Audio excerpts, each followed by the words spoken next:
Olá, bom dia. Eu me chamo Oscar Saldanha e esse é um devocional que eu estou fazendo todas as segundas, quartas e sextas. Eu espero que você seja abençoado com tudo aquilo que você vai estar ouvindo aqui. Estamos em um espaço um pouco mais reduzido quanto à gravação, mas vai dar tudo certo em nome de Jesus. Deus tem proposto isso dentro do meu coração e independente do local que eu esteja, independente do fundo que você esteja vendo, o que eu quero é que você preste atenção na palavra de hoje, naquilo que Deus tem para falar para você. Talvez você veio aqui procurando uma palavra de ânimo, procurando uma palavra para que seja contrito o seu coração na presença do Senhor. E uma coisa eu tenho a lhe dizer, você chegou e está no vídeo certo. Amém?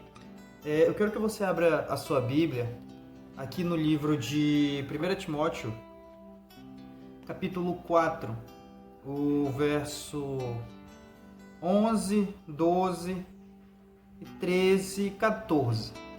A gente vai estar lendo esses versos e logo em seguida a gente vai estar conversando um pouco, tá bom? Vamos ler. A partir do verso 11. Manda estas coisas e ensina-as. Ninguém despreze a tua mocidade, mas se dê o exemplo dos fiéis, na palavra, no trato, no amor, no espírito, na fé e na pureza. Persiste em ler, exortar e ensinar, até que eu vá. 14. Não despreze o dom que há em ti, a qual foi dado por profecia, com a imposição de mãos do presbitério. Amém? O fato de eu vir hoje para a carta de Timóteo, principalmente para esse versículo em questão, é porque eu observo muito, eu costumo ser uma pessoa muito observadora e o que eu tenho observado nos últimos tempos é que muitos da nossa geração têm surgido e têm se levantado a falar um pouco mais da palavra, a explicitar um pouco mais sobre a palavra de Deus. Eu vim não falar só a favor, eu vim falar contra muita coisa que tem acontecido, do que eu tenho visto por aí, né? Paulo, ele exorta e ensina, né? Ao mesmo tempo, Timóteo. Ele dá uma cajadada e dá um afago em Timóteo. Ele fala com palavras duras, mas ainda assim Timóteo compreende o carinho e o amor que Paulo tem, sabe? Eu vi uma frase que eu gosto muito que diz assim mesmo, o amor ele cuida e ele ensina, que é o contrário de bajulação. Então, nos últimos séculos a gente tem visto muitos pregadores bajularem, mais acalmarem o ego, mais inflarem o ego dos jovens do que ensinarem verdadeiramente aquilo que deve ser ensinado. E Paulo ele vem e consegue te mostrar que ele vai fazer as duas coisas. Você está conseguindo me compreender?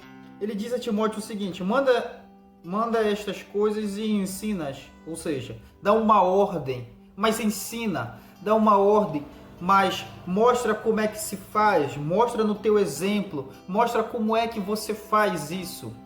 Sabe?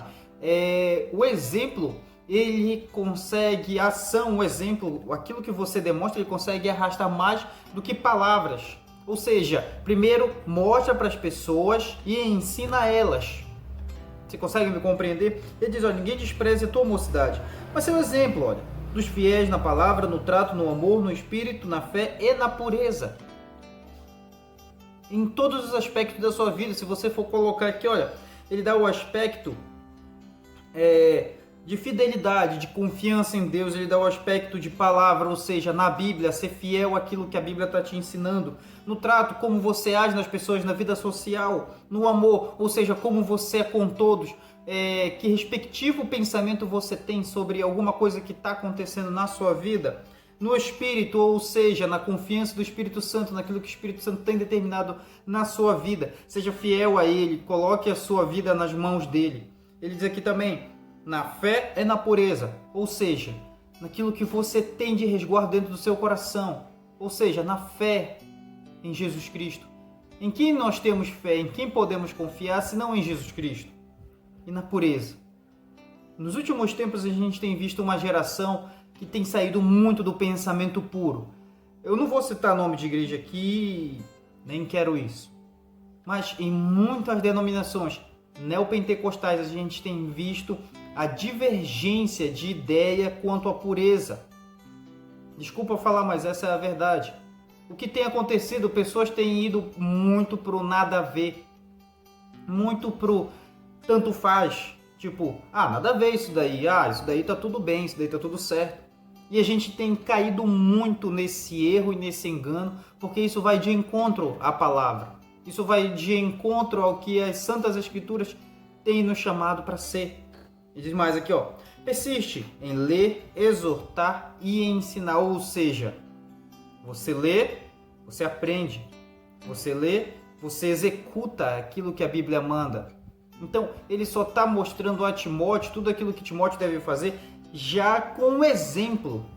Já como é que ele deveria fazer. Diz aqui, e ensinar até que eu vá. Não despreze o dom que há em ti, o qual te foi dado por profecia com imposição de mãos do presbitério. Ou seja, ele deveria ser um líder exemplo dentro da comunidade que ele estava, mas ainda assim obedecer a liderança que era dele. Você consegue me compreender? A liderança que era dele, ele fazia parte de uma liderança. Ele fazia parte de um corpo. Ainda assim que ele fosse o líder daquela igreja, o dirigente, o pastor daquela igreja, ele deveria ser submisso às ordens dos mais velhos, mas que eles também compreendessem que ele tinha a liderança. Ou seja, ser exemplo para que eles percebam que a tua liderança não é falha, para que eles confiem na tua liderança, para que eles acreditem na tua liderança e para que eles vejam que a tua liderança é real. Compreende?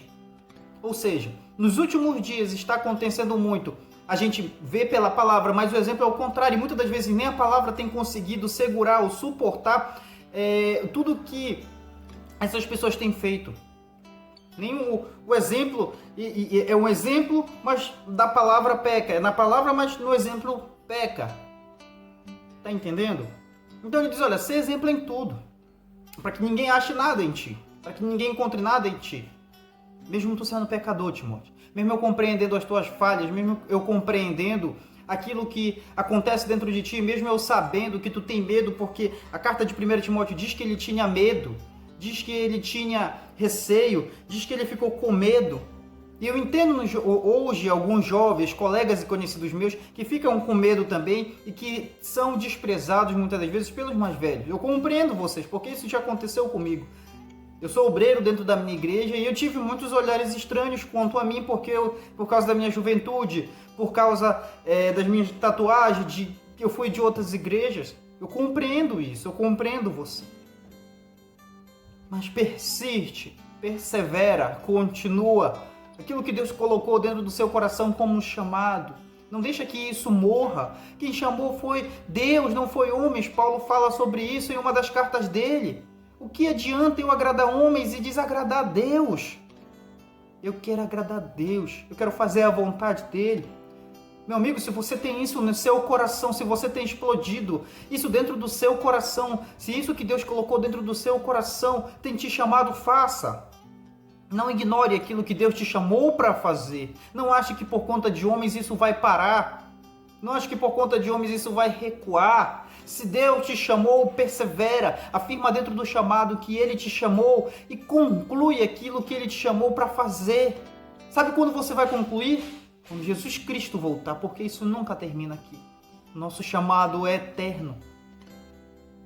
Meu amigo jovem, meu amigo, não desiste das coisas que Deus tem colocado dentro do seu coração, aquilo que Ele te predestinou a fazer, aquilo que Ele te chamou a fazer. Não deixe que desdenhe, mas demonstre através das tuas atitudes, através do teu exemplo, através da tua força, através da tua garra. Assim como você tem garra para estudar para o Enem, assim como você tem garra para fazer as suas coisas seculares, Deus tem te dado força e companheirismo e alegria dentro do seu coração para que você faça as coisas para Ele também. Não te esquece nunca disso. Busca primeiramente as coisas do céu e as demais coisas vos serão acrescentadas.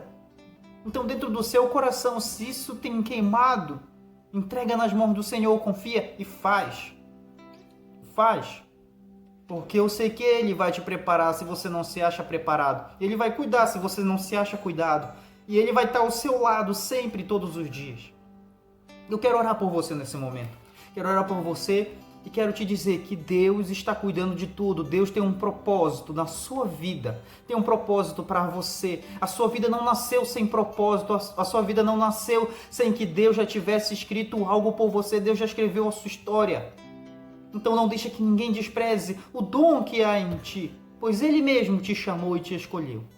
Senhor, meu Deus e meu Pai, neste momento, talvez essas pessoas que estão me ouvindo, esse alguém que está me ouvindo nesse momento, Pai, tem recuado, tem pensado em desistir, mas não deixa, Senhor, que o seu coração esteja cheio de Ti com um propósito ao qual Tu chamou e o designou. Fortalece dentro do seu coração esse chamado, fortalece dentro do seu coração esse calor do Espírito Santo, que ele venha compreender e entender que a Tua vontade é maior que a vontade de homens, que o Teu querer é maior do que o querer de homens. Eu entrego essas vidas em Tuas mãos, faz a Tua vontade, para que nós venhamos viver a boa, perfeita e plena vontade que há em Ti, que Tu colocaste dentro do nosso coração. E que esse dia seja abençoado, que corações possam ser transformados e que vidas possam ser cheias através dessa pessoa. Usa como vaso de honra, Senhor. Eu te peço e com fé eu te agradeço. Em nome de Jesus.